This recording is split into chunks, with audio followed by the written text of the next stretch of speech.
दोस्तों, अगर आप भी रोहित शर्मा और रिंकू सिंह के फैन हैं तो हमारी इस वीडियो को दिल से एक लाइक जरूर कीजिएगा। दोस्तों, जब पाकिस्तान के खिलाफ टीम इंडिया को सुपर ओवर खेलना पड़ा तब कुछ ऐसा हुआ जिसने पूरे क्रिकेट जगत को दांतों तले उंगलियां दबाने पर मजबूर कर दिया। जी हां, अंतिम गेंद पर जीत के लिए चाहिए थे 18 रन। स्ट्राइक पर थे हिटमैन रोहित शर्मा। गेंदबाजी से तहलका मचाने को बेकरार थे शाहिन अफरीदी। फिर गेंद और बल्ले के बीच हुआ घमासान में लिखा गया नया इतिहास। तो आखिर कैसे अंतिम गेंद पर हार्दिक पांड्या ने किया मैच ड्रॉ? कैसे रोहित शर्मा ने 2 गेंद पर 2 ताबड़तोड़ छक्के जड़कर पलट दिया मैच का पूरा रुख? आखिर कैसे रोहित ने बचाई भारत की लाज? इस रोमांचक सुपर ओवर की रोंगटे खड़े कर देने वाली पूरी हाईलाइट तो हम आपको दिखाएंगे ही, लेकिन उससे पहले आपको क्या लगता है कि रोहित, हार्दिक और रिंकू में कौन सबसे महान बल्लेबाज है? अपनी कीमती राय नीचे कमेंट करके जरूर बताएं। दोस्तों, अमेरिका के खिलाफ हार का मुंह देखने वाली पाकिस्तान की क्रिकेट टीम जब न्यूयॉर्क के नसाउ क्रिकेट स्टेडियम में भारत के खिलाफ उतरी तब गेंद और बल्ले के बीच हुए कांटे के घमासान ने तो पूरे क्रिकेट जगत को हक्का बक्का करके रख दिया। इस रोमांचक मुकाबले की शुरुआत से पहले जब टॉस के लिए सिक्का उछाला गया तब किस्मत चमकी भारत के कप्तान रोहित शर्मा की और उन्होंने टॉस जीतकर एक बार फिर पाकिस्तान के पहले बल्लेबाजी करने का न्योता दिया। और जो भी हुआ उसने इतिहास के पन्नों में सुनहरे अक्षरों में लिखा गया। जी हां, भारतीय गेंदबाजों की बेरहमी से कुटाई करते हुए पाकिस्तान ने हमें 208 रनों का लक्ष्य दिया, जिसमें बाबर और फखर जमान ने अच्छी बल्लेबाजी की, जिसकी बदौलत पाकिस्तान हमारी टीम के सामने 207 रन बनाने में कामयाब रहा। पाक कप्तान बाबर ने 79 रनों की शानदार पारी खेली, वहीं 56 रन बनाकर फखर ने भी महफिल लूटी। आखिर में इफ्तिखार अहमद ने कुछ अच्छे शॉट खेलकर अपनी टीम को एक बड़े लक्ष्य तक पहुंचा दिया। हालांकि एक समय तो ऐसा लगा था कि पाकिस्तान 150 रन भी नहीं बना पाएगी, क्योंकि केवल 15 रनों पर टीम इंडिया ने उनके 3 बल्लेबाज ढेर कर दिए थे। लेकिन फिर बाबर और फखर जमान ने अपनी टीम को संभाल लिया और इतने बड़े स्कोर तक पहुंचा दिया। भारत की तरफ से जसप्रीत बुमराह ने अपनी लाजवाब गेंदबाजी से तहलका मचाते हुए सबसे अधिक 5 सफलताएं हासिल की। वहीं एक विकेट कुलदीप यादव को भी मिला, वहीं बाकी गेंदबाजों को निराशा हाथ लगी। अब टीम इंडिया के 20 ओवरों में 208 रनों की दरकार थी। लक्ष्य काफी बड़ा था। ऐसे में कप्तान रोहित शर्मा और यशस्वी के धमाकेदार शुरुआत की उम्मीद थी। आपको बता दें, इन दोनों ही बल्लेबाजों ने आते ही आक्रामक बल्लेबाजी करनी शुरू कर दी। 3 ओवरों में टीम इंडिया का स्कोर 36 रनों के पार था। इन दोनों ने पाकिस्तान को हक्का बक्का कर दिया था। ऐसा लग रहा था कि ये दोनों बल्लेबाज इस मुकाबले में पाक गेंदबाजों पर जरा भी तरस नहीं खाएंगे। लेकिन चौथे ही ओवर में भारत को तगड़ा झटका लगा और यशस्वी 9 गेंदों का सामना करते हुए 18 रन बनाकर पवेलियन लौट गए। उन्हें शाहिन अफरीदी ने पवेलियन की राह दिखाई। अब मैदान पर आ गए थे किंग कोहली। मैदान पर मौजूद थे भारत के 2 सबसे महान बल्लेबाज, जो पाकिस्तान को पल भर में तबाह बर्बाद करने का दमखम रखते थे। कप्तान रोहित के साथ मिलकर उन्होंने तेजी से भारत को लक्ष्य की तरफ बढ़ाना शुरू किया। पर दोस्तों, पेस अटैक के आगे दोनों ही बल्लेबाज जूझते नजर आए। मोहम्मद आमिर और हैरिस रऊफ ने दोनों को बांधे रखा था, लेकिन तूफान को कोई कब तक रोक सकता है? कोहली ने आमिर के ओवर में 2 छक्के और 1 चौका लगाते हुए ये बताया कि आखिरकार किंग कौन है। उन दोनों के बीच एक अच्छी पार्टनरशिप पनपने लगी थी। दोनों ने देखते ही देखते टीम इंडिया को मैच में बराबरी पर ला खड़ा किया। दोनों ने 50 रनों से अधिक की साझेदारी बनाई, जिसकी बदौलत ही भारत 10 ओवरों के बाद 109 रनों तक पहुंच गया था। लेकिन फिर अच्छी बल्लेबाजी कर रहे रोहित शादाब की गेंद पर कैच आउट हो गए। हालांकि जाने से पहले उन्होंने 48 रनों की एक शानदार पारी खेली। अब मैदान पर थे किंग कोहली और हार्दिक पांड्या।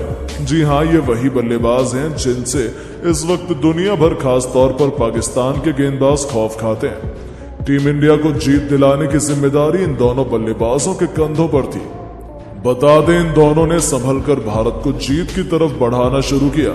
हालांकि इस बीच रनों की रफ्तार में लगाम सी लग चुकी थी। 19 ओवरों में टीम इंडिया 140 रन भी नहीं बना पाई थी।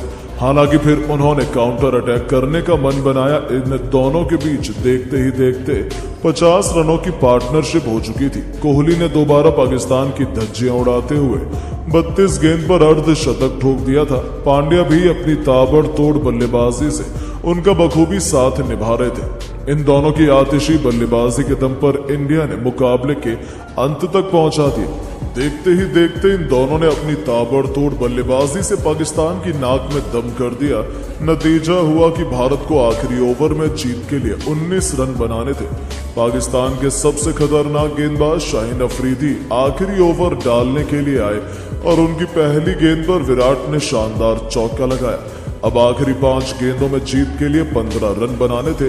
अभी भी जीत काफी दूर नजर आ रही थी, लेकिन अफरीदी की दूसरी गेंद पर भी विराट ने एक और चौका लगा दिया। अब आखिरी 4 गेंदों में 11 रन रह गए, लेकिन तीसरी गेंद पर शाहीन अफरीदी ने वापसी की और केवल 1 रन दिया। अब कुनफू पांड्या स्ट्राइक पर आ गए। अब 3 गेंदों में बनाने थे 10 रन। अफरीदी की चौथी गेंद पर हार्दिक ने एक्स्ट्रा कवर के ऊपर से शानदार छक्का लगाया।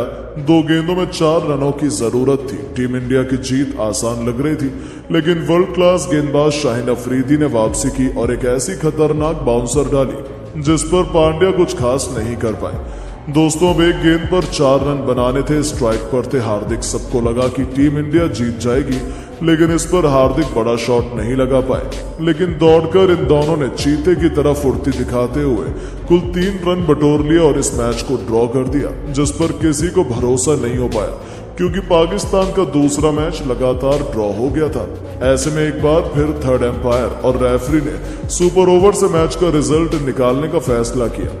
एक बार फिर दोनों टीम सज गई सुपर ओवर के जबरदस्त घमासान को देखने के लिए, जहां दोबारा से पाकिस्तान को पहले बल्लेबाजी करने का मौका मिला। उनकी तरफ से बल्ले से तहलका मचाने के लिए इफ्तिखार अहमद के साथ शादाब की खतरनाक जोड़ी मैदान में उतरी थी।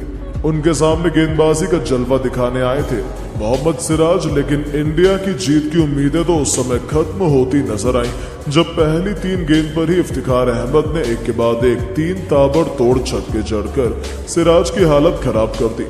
तो जाते जाते ओवर की अंतिम 2 गेंद पर शादाब ने एक छक्का और एक चौका जड़कर अपनी टीम को 28 रनों तक पहुंचा दिया। अब भारत के सामने उनके 29 रनों का माउंट एवरेस्ट जैसा लक्ष्य था, जिसका पीछा करना तो बच्चों का खेल बिल्कुल भी नहीं था। ऐसा लगा कि भारतीय टीम हार गई है। अब हिंदुस्तान की जीत की उम्मीदों को जिंदा रखने के लिए खुद हिटमैन शर्मा के साथ रिंकू सिंह की खौफनाक जोड़ी मैदान में उतरी थी। उनके कंधों पर 140 करोड़ भारतीय फैंस के चेहरे पर मुस्कान लाने की इंपॉर्टेंट जिम्मेदारी थी और उन्होंने किसी को निराश नहीं किया। पाकिस्तान की तरफ से गेंदबाजी करने आए शाहिद अफरीदी की पहली गेंद पर रिंकू ने उनका स्वागत मिड विकेट के ऊपर से तूफानी छक्के से किया, तो दूसरी ही गेंद पर उन्होंने थप्पड़ की तरह एक और करारा चौका जड़ा और पाकिस्तान के पसीने छुड़ा दिए। हालांकि तीसरी गेंद पर वो केवल सिंगल ले पाते। पहली गेंद पर केवल 11 रन बने थे। अब आखिरी 3 गेंद पर भारत को जीत के लिए 18 रन चाहिए थे। पाकिस्तान के खिलाड़ियों के चेहरे पर खौफ था रोहित शर्मा का, क्योंकि रोहित शर्मा ने तो ऐसे कारनामे करने में पीएचडी हासिल की हुई है। अब यहां से दुनिया में केवल रोहित इकलौते खिलाड़ी थे जो भारत को जीत दिलाने के काबिल थे।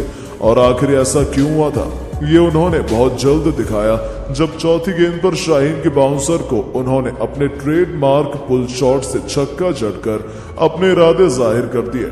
तो 5वीं गेंद पर जब बाबर के कहने पर शाहीन अफरीदी ने स्लोअर बॉल डाली, इस बार रोहित 2 कदम आगे निकले और गेंद को गेंदबाज के सिर के ऊपर से छक्के में तब्दील कर पाकिस्तान के खेमे में हाहाकार मचा दिया।